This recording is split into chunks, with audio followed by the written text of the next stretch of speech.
every page just strikes just to where we were 30, 40 years ago. 50 years ago, who knows.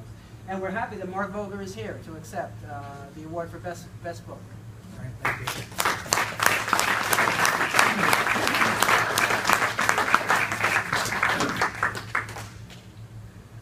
Thank you very much, Nurse. Beautiful, beautiful. I guess I just wanted to, I had some remarks prepared about like how awesome Frankenstein is or something, but I guess I just wanted to say a few words about Muhammad Ali, who we lost in the past 24 hours, and who was born here in Louisville, Kentucky. And the reason I know that is because he told me himself when I was in 7th grade. I had a wonderful thing happen. He moved into the town in 1971, where I grew up, Cherry Hill, New Jersey, in Camden County, a suburb of Philadelphia.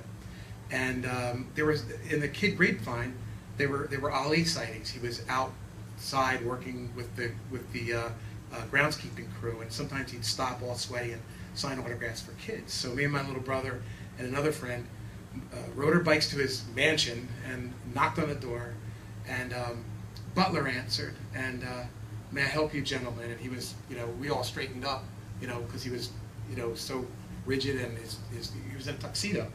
And we said I'd like to interview Muhammad Ali for our school newspaper. And the crazy thing is, it's 1971, 2 months after Ali lost the first Joe Frazier fight. He said, "Come this way, gentlemen." And we walked into this sunken living room, and there, big as life, was Muhammad Ali having a meeting with 2 guys. And he said, "Hold up, fellas." And Mr. Ali, these gentlemen would like to interview you for their school newspaper. This was a Sunday, by the way. And he said, "Can you come back tomorrow?" So we just went, yeah. And then the butler said, "I believe these gentlemen have school tomorrow, Mr. Ali." So Ali said, Ali counted on a giant hand. He said, this is around 4 o'clock. He says, "If you come back at 7 o'clock, I'll give you the best interview you ever had." So we ran home, and we were in shorts. It was May, it was warm, and t-shirts. We ran home, threw on our church clothes, rode our bikes back. We were at the front door at 6:45, and we stood there for 15 minutes looking at my watch for 7 o'clock. And we rang the bell exactly at 7, and the door opened. It was the butler again. He was smiling at us slyly, and he said, "You gentlemen are punctual." But anyway, we went into a conference room. Mr. Ali came in, shook hands with everybody. He got to my little brother, who was in 4th grade, cute little kid with the map of Ireland on his face.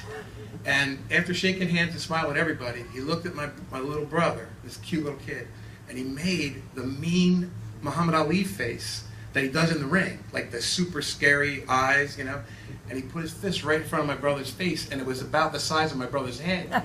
And then he smiled and shook my brother's hand, and my brother said for that moment he was scared to death.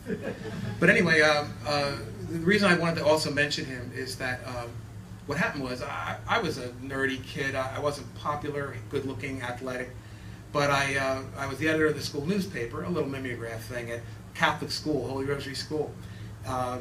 Published it, and all of a sudden I was a hero for a little while. Everybody was congratulating me, everybody, and I was a hero at school, which was an unusual feeling for me. And from that day on, I equated getting a cool interview with acceptance.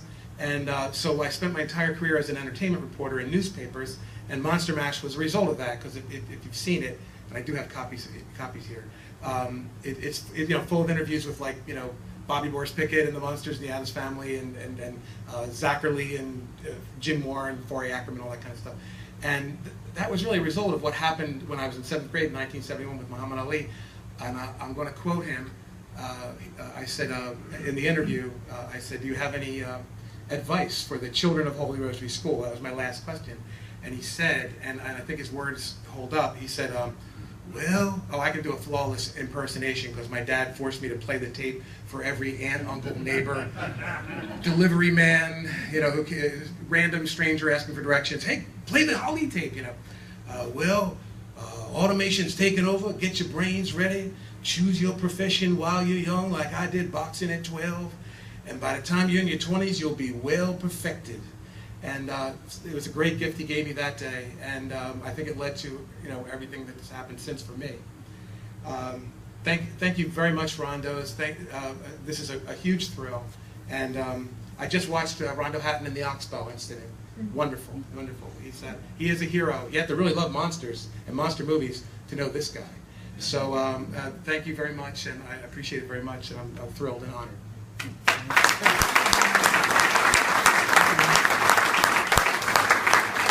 You're a hero again.